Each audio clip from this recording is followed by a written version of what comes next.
मानव जाति का इतिहास कब शुरू हुआ और कैसे शुरू हुआ, यह आज भी विज्ञान के लिए एक सबसे बड़ा रहस्य बना हुआ है। हमारे पास उस समय तक का इतिहास है जब इंसानों ने लिखने की शुरुआत की थी, लेकिन उसमें भी बहुत कम इतिहास बताया गया है। न जाने इतिहास में कितनी घटनाएं ऐसी बनी जिस बारे में हम भी बहुत कम जानते हैं। जैसे सिकंदर को जब दफनाया गया तो आज का विज्ञान यह कहता है कि सिकंदर को जिंदा दफनाया गया था। क्यों, जानेंगे इस वीडियो में। और समुद्री लुटेरों में अब तक के इतिहास में अगर कोई सबसे ज्यादा सफल हुआ था तो वो एक औरत थी जो सबसे सफल समुद्री लुटेरी थी। और कुछ लोग कहते हैं कि मानव जाति के इतिहास में मनसा मूसा सबसे अमीर राजा था, लेकिन यह गलत है। सबसे अमीर कोई और था, उस बारे में भी हम जानेंगे। और ऐसे ही इतिहास में ऐसा बहुत कुछ हुआ है जो आप हमारे इन वीडियो से जान पाएंगे, तो वीडियो के अंत तक हमारे साथ बने रहिए। नंबर 1, सुनकर बड़ा आश्चर्य होगा आपको कि आज हम पिज्जा, सैंडविच और ऐसी कई चीजों के साथ अनजाने में दवाई खाते हैं। हाँ, पिज्जा सैंडविच के साथ हम मेडिसिन खाते हैं। शायद आप यह बात नहीं मानेंगे, है ना। हम जो केचप खाते हैं वो शुरुआत में यानी साल 1830 के दशक में मेडिसिन के रूप में बेचा जाता था। उस समय जब लोकप्रिय चिकित्सा की बात आई तो केचप भी एक दवाई के रूप में बनाया गया था। साल 1834 में ओहियो के जॉन बुक नाम के चिकित्सक ने इंडिजेशन यानी अपच के इलाज के लिए केचप बेचना शुरू किया था, और करीबन 19वीं शताब्दी के अंत तक यह एक मेडिसिन थी। उसके बाद लोगों ने इसे एक खाने की चीज बना दी जो आज लोकप्रिय हो गई है। नंबर 2, आप में से कई लोगों की पसंदीदा फिल्मों में से एक टाइटैनिक फिल्म भी होगी, जो जेम्स कैमरन की सबसे लोकप्रिय फिल्मों में से एक है। उस फिल्म में दिखाया गया है कि टाइटैनिक के मालिक यह कह रहे हैं कि टाइटैनिक कभी ना डूबने वाला जहाज है, लेकिन असल में टाइटैनिक के मालिकों ने कभी नहीं कहा कि टाइटैनिक जहाज कभी नहीं डूब सकता। ऐसा सिर्फ मूवी में ही बताया गया है। और जब यह टाइटैनिक चला था साल 1912 में, उस समय के इतिहासकार ने कहा है कि जहाज में यात्रा करने वाले जो लोग थे उनका भी यही मानना था कि टाइटैनिक एक यूनिक जहाज है जो कभी नहीं डूब सकता। लेकिन अपनी पहली ही यात्रा में इसका क्या हाल हुआ वो आप सब जानते हैं। नंबर 3, अगर मैं आपसे कहूं कि अलेक्जेंडर द ग्रेट यानी सिकंदर जिंदा दफनाया गया था तो क्या आप मानेंगे? बिल्कुल नहीं। इतने बड़े राजा को कोई जिंदा दफनाने की हिम्मत कैसे करेगा, है ना। लेकिन सिकंदर को जिंदा दफनाया गया था, पर गलती से, ऐसा विज्ञान का कहना है।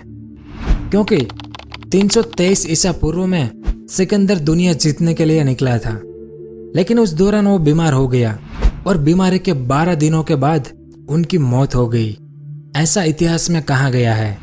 लेकिन सिकंदर की बॉडी में पूरा 6 दिनों तक बॉडी सड़ने का कोई लक्षण नहीं दिखा था। इसलिए आधुनिक समय के वैज्ञानिकों का मानना है कि Sikandar neurological disorder Guillain Barre syndrome से पीड़ित था। इसलिए आधुनिक वैज्ञानिकों का मानना है कि जब उस समय के लोगों को लगा कि सिकंदर मर गया है, तब असल में सिकंदर सिर्फ लकवाग्रस्त हुआ था, पर वह मानसिक रूप से जागरूक था, यानी उसे बुरी तरह से जिंदा दफन किया गया था। यह आज के विज्ञान का कहना है। नंबर 4, अगर कुछ इतिहासकार आपसे कहें कि थॉमस एडिसन ने लाइट बल्ब का आविष्कार नहीं किया था, किसी और ने किया था, तो क्या आप इस बात से सहमत होंगे? शायद नहीं। लेकिन कई इतिहासकार यह कहते हैं कि थॉमस एडिसन ने लाइट बल्ब का आविष्कार नहीं किया था। कहते हैं कि एडिसन के पास टोटल 1093 पेटेंट थे। इनमें से ज्यादातर पेटेंट का आविष्कार उन्होंने नहीं किया था। उनमें से अधिकांश को उन्होंने चुरा लिया था, जबकि उन्होंने साल 1880 में बल्ब की पेटेंट करवाई थी। लेकिन कई इतिहासकार यह कहते हैं कि बल्ब का आविष्कार वास्तव में वॉरेन डे ला रुये ने किया था, जो एक ब्रिटिश खगोल विज्ञानी और रसायनज्ञ थे, जिन्होंने वास्तव में एडिसन से 40 साल पहले प्रकाश बल्ब बनाया था। नंबर 5, जैसे इस वीडियो में कुछ ऐसी बातें हैं जिस पर आप यकीन नहीं करेंगे। क्यों? क्योंकि हमारा इतिहास बहुत उथल पुथल से भरा है और बहुत सी बातें हम ऐसी जानते हैं जो झूठ है। क्योंकि कई इतिहासकार यह बताते हैं कि मानव जाति की शुरुआत से लेकर आज तक का जो इतिहास है हमारा, उनमें से लगभग 97% इतिहास खो गया है। सिर्फ 30% इतिहास हमारे पास है।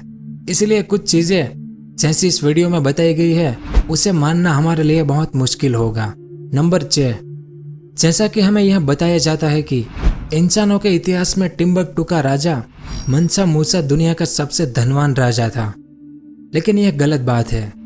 ऑगस्टस सीजर, जो जूलियस सीजर का भतीजा और उत्तराधिकारी था और बाद में रोमन सम्राट ऑगस्टस सीजर बना, इसने अपने राज्य की संपत्ति गिनवाई थी ताकि पता चले कि उसके पास कितना धन है।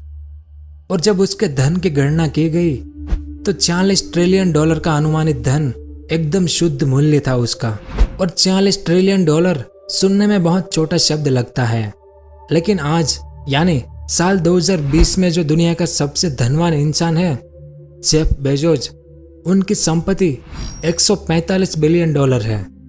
उसके सामने ऑगस्टस सीजर की संपत्ति $145 बिलियन थी। और बात करें मंसा मूसा की, तो उन्होंने अपनी संपत्ति की गिनती नहीं की थी। इसलिए इतिहास में ऑगस्टस सीजर को सबसे धनवान इंसान माना जाता है। नंबर 7, शायद यहाँ आपने सुना होगा कि प्राचीन एशिया में जब किसी को मौत की सजा मिलती थी तो उसे हाथी द्वारा सजा दी जाती थी, यानी हाथी एक जल्लाद का काम करता था और यह सजा देने का एक लोकप्रिय तरीका था। अब इस पर जानकारों का क्या कहना है? तो जानकारों का यह कहना है कि हाथी एक बुद्धिमान प्राणी है, इसलिए हाथी को ट्रेन करना आसान है।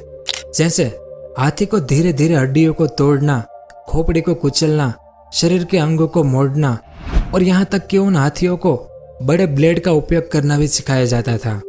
इसलिए हाथी को जल्लाद और यातनाकर्ता के रूप में प्रशिक्षित करना काफी आसान साबित होता था। और एशिया के कुछ हिस्सों में 19वीं शताब्दी के अंत तक यह तरीका काफी लोकप्रिय रहा था। नंबर 8, जैसा कि आप जानते हैं कि मुगल एम्पायर के आखिरी राजा बहादुर शाह जफर था, जो मुगल का ही वंशज था। इतिहास में ऐसा ही हुआ है, किसी भी सभ्यता का आखिरी राजा उनका ही वंशज होता था। लेकिन इजिप्तियन का जो साम्राज्य था उनमें ऐसा नहीं हुआ था। शायद यह आपको पता नहीं होगा कि इजिप्तियन की आखिरी रानी क्लियोपेट्रा इजिप्ट की नहीं थी। जैसा कि इतिहासकार बताते हैं कि क्लियोपेट्रा ग्रीक से आई थी और वो रानी सिकंदर के मकदूनिया जनरल टोलेमी की वंशज थी। नंबर 9, लिंडन बी जॉनसन, जो कभी अमेरिका के प्रेसिडेंट हुआ करते थे। समय का उपयोग आप इनसे सीख सकते हैं। किसी पत्रकार द्वारा उनका इंटरव्यू हो रहा था। इंटरव्यू थोड़ा लंबा चला। इस दौरान लिंडन को बाथरूम जाना था, तो लिंडन पत्रकार को साथ में बाथरूम ले गए, क्योंकि वो अपना इंटरव्यू रोकना नहीं चाहते थे और बाथरूम करते समय भी वो अपना इंटरव्यू दे रहे थे।